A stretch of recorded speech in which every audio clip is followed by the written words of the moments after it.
Hello everyone, welcome back to another episode of Magick Witchcraft and Occultism. This is episode 12, part 1 on dreams. Marks the beginning of my new series on dreams. This series should be between 4 to 6 parts long, and each part of each episode is going to be a little bit longer than usual, so I can get through this series in a reasonably quick period of time. Also, I'm going to be adding this to the prologue from now on, so you can just jump to whatever part interests you the very most. So, before we begin, let's go to the intro. What is magic? Magic is the hidden knowledge of the ages, just waiting to be discovered by those of us willing to dedicate decades of our lives to unlocking these ancient secrets. Let the lessons begin. Please remember to like, share, subscribe, and click the little notification bell so you never miss an episode. I stop getting lost in the YouTube algorithm, as I'd really appreciate that.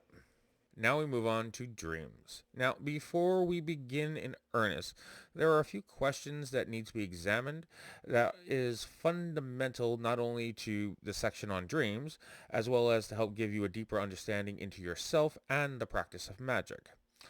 As dream interpretation is a form of divination all its own. It is sometimes referred to as oromancy. I've tried to keep all the different types of divination together in its own series on divination. This is an exception to the rule. And I'll be doing the series on divination in the future, but I'm trying to keep them all together like I'm trying to keep everything in dreams together. Another exception to this rule is dream journals. And I'm aware I've covered this before, but the quality of the sound was not the very best, and I'll be redoing it in this series on dreams. So in this series, I will be covering everything that has to do with dreams. I'm going to try to keep it compartmentalized. Now, it might be helpful to define what a dream is. A dream is defined as being mentally active during sleep. Now, the word dream is used when referring to a person having a subjective experience during sleep. Dream recall is referred to as the presence or absence of recall of an individual's subjective experience during sleep, known as dreaming. Now, there are a few foundational questions we need to go over. Now, there are three main questions that need to be examined first to understand dreams. Number one, we need to consider how does the mind or the brain dream. Number two, we need to consider how the three minds communicate when it comes to dreams. And number three, we need to consider why do we dream at all. These are all fundamental questions that need to be answered before we can move forward. Let us first begin by examining how does the mind or the brain dream. This portion of the examination has a place in neuroscience, as under the right conditions with the proper equipment, we can observe portions of the brain while a person is asleep and dreaming. I've mentioned this portion as many modern practitioners view the practice of magic through a very modern lens and have begun to blend scientific techniques with magical practices. I thought by mentioning this would help some of my listeners anchor and ground the information in a more digestible manner. If this portion does not interest you, feel free to skip ahead to the section or the question on why do we dream. As I've only included the scientific aspects as a reference point to be thorough, let us begin with how sleep occurs in the first place. After a person falls asleep, the brain begins the process through different stages of sleep, starting with NREM, or non-rapid eye movement, which is further divided into three other sleep stages. N1, light sleep, N2, deeper sleep, and 3, deepest sleep. I'd like to mention, depending on the sources or your source material that you're using for your research, N2 and N3 are sometimes conflated into being one and the same. And then finally moving on to REM, or rapid eye movement. The body typically cycles through stages 2 and 4 approximately 4 to 6 times each night, meaning most people will go through multiple stages of sleep every night. Also, each REM cycle lasts for a longer period of time each time. Lastly, each full sleep cycle lasts for about 90 minutes. Now we move on to how does the brain or the mind dream? Number 1, awake. The first stage of sleep begins while you're awake, depending on who and what you read. This stage may or may not be counted or considered as a part of the stages of the sleep. In general terms, it can be defined as the stage of sleep where you are still awake and you're aware of your surroundings while you are falling into a light sleep. It is very easy to be awoken from this stage of sleep. Next, we move on to number 2, NREM, or non-rapid eye movement, or light sleep. At this transitional stage, you're moving from a wakefulness to where you are drifting into a steadier sleep, and it's harder for you to be awakened. You are no longer aware of your surroundings. Generally speaking, this only lasts a few minutes though. Some people experience a hypnotic jerk.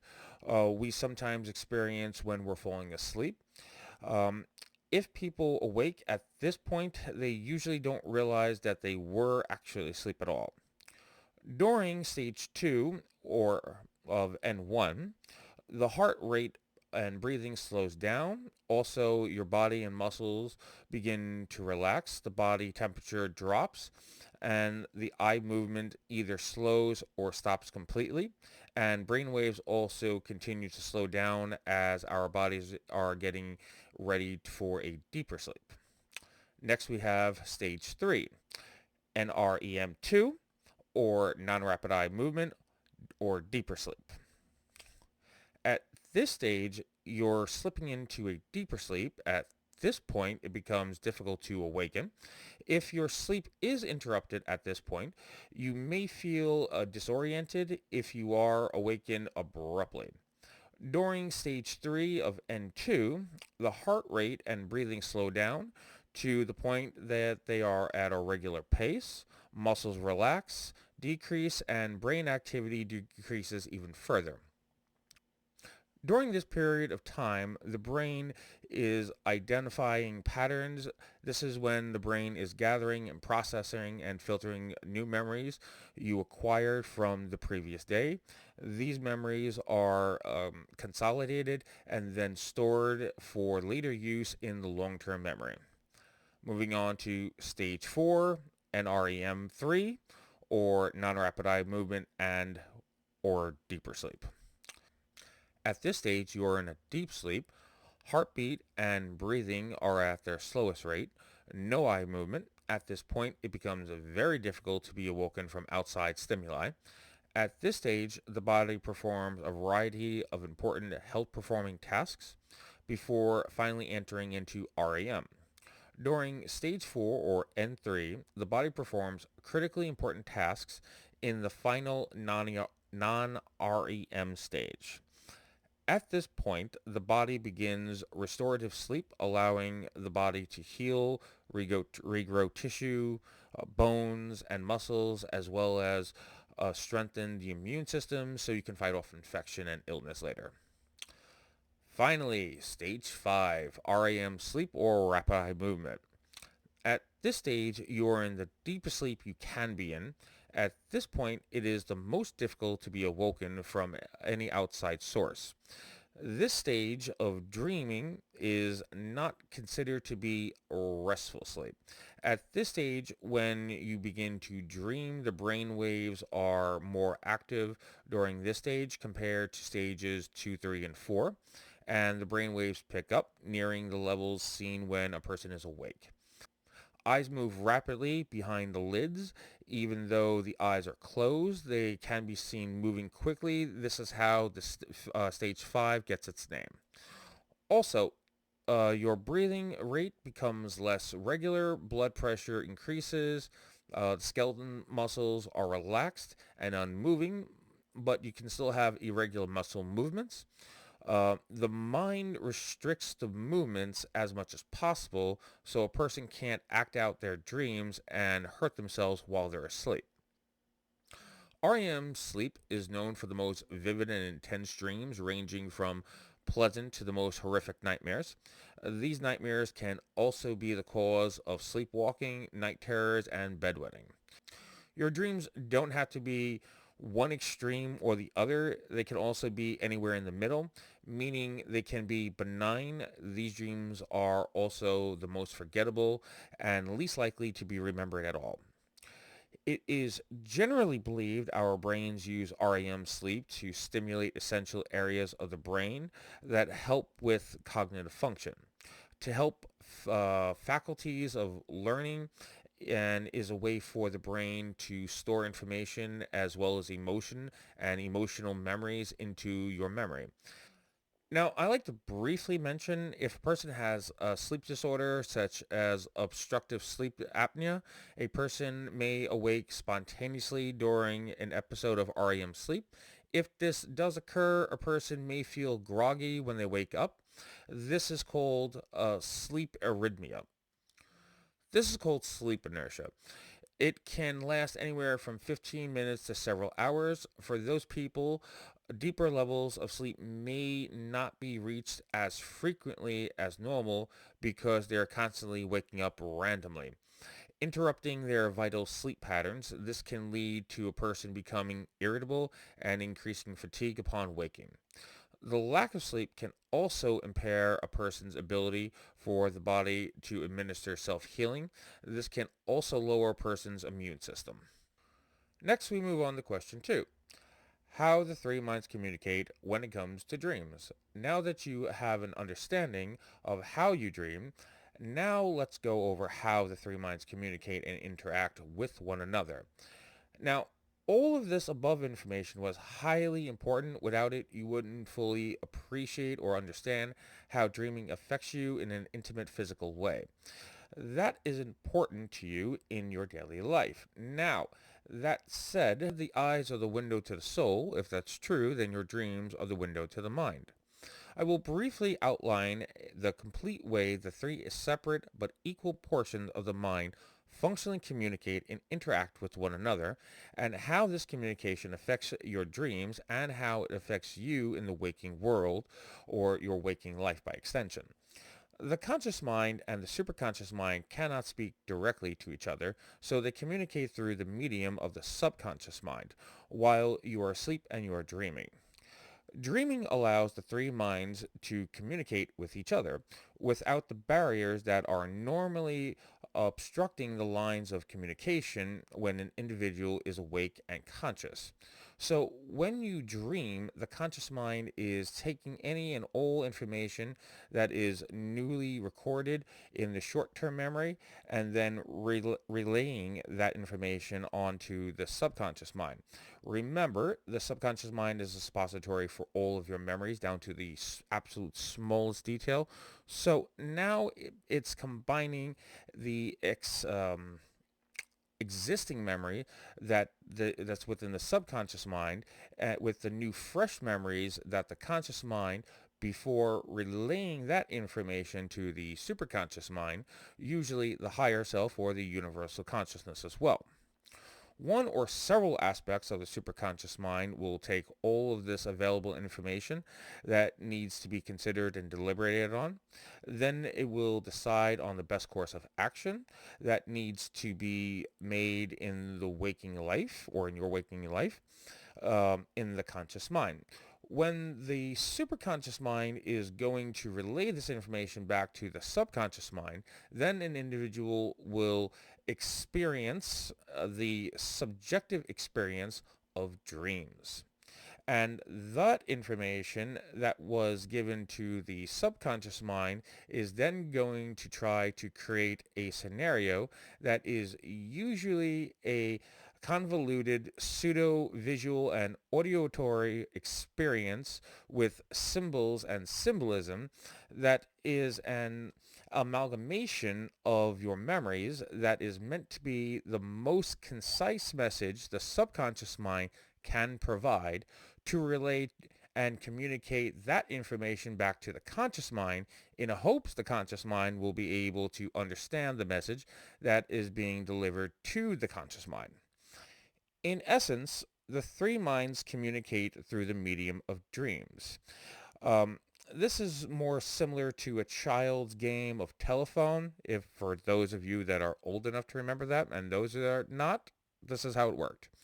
The game of telephone worked as one child in the front would say something and then try to communicate that to the end and hopes that it's going to get there as it was originally said. It could start as elephant and turn into the elephant cross the road by the time you get to the end of it.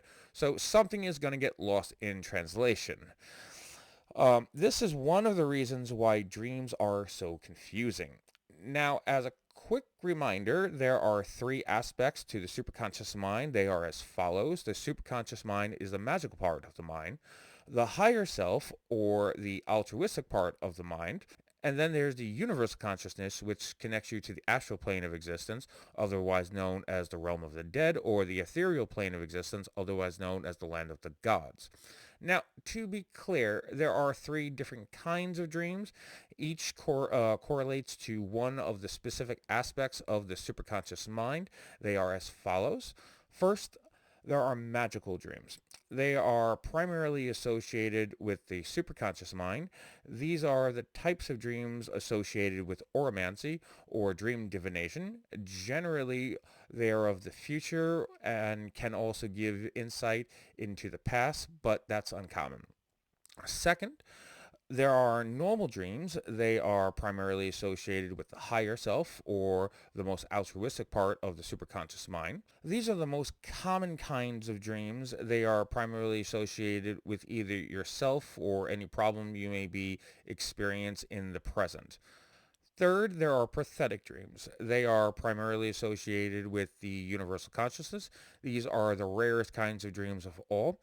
If you were lucky enough to experience one or two of these kinds of dreams in an entire lifetime, that would be a lot.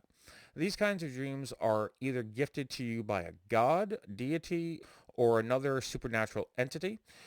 To say these experiences are powerful are to underscore the monumental significance and importance of each of them. Also, as a side note, the universal conscious mind allows you to connect to supernatural entities, mostly spirits and occasionally demons, with an ability known as dream telepathy. Also, this ability normally allows a spirit trapped on the mortal plane of existence to communicate with the living. A variation of this ability is how the ancestors communicate with people through the universal consciousness as well. But as this relates to the ancestors, this is a highly oversimplified version or explanation of how that actually works. Okay, now we move on to why do we dream? If you ask a scientist, they have a lot of theories on why we dream. As said above, scientists know how we dream. Scientists can tell you what the brain is doing while we're asleep. However, they can't tell you is why you dream. They have a lot of theories, but they had no real concrete answers. This ignorance creates one of the subtle differences between the brain versus the mind, science versus the occult. I have an oddly simple answer to this question. We dream simply because there are many things that weigh on the conscious mind. Our dreams are a reflection of what's happening in our day-to-day lives, as well as our desires that have yet to be achieved. Dreams are a way for the three minds to communicate simply with one another without any mental obstructions in the way. Your dreams can give you a different perspective on different solutions, allowing an individual to explore possibilities and outcomes to any and all concerns of the conscious mind, allowing you to act out emotions and thoughts you can't indulge in your daily waking life on a subconscious level. The act of dreaming is meant to help a person move past adversities, helping to give a solution to ease the mind of any anxieties or problems you may be facing. Your dreams can also give you insight into your subconscious needs. Do not forget the subconscious mind is concerned with your emotional and your instinctual needs. So your dreams can help bring your desires to the surface of the conscious mind.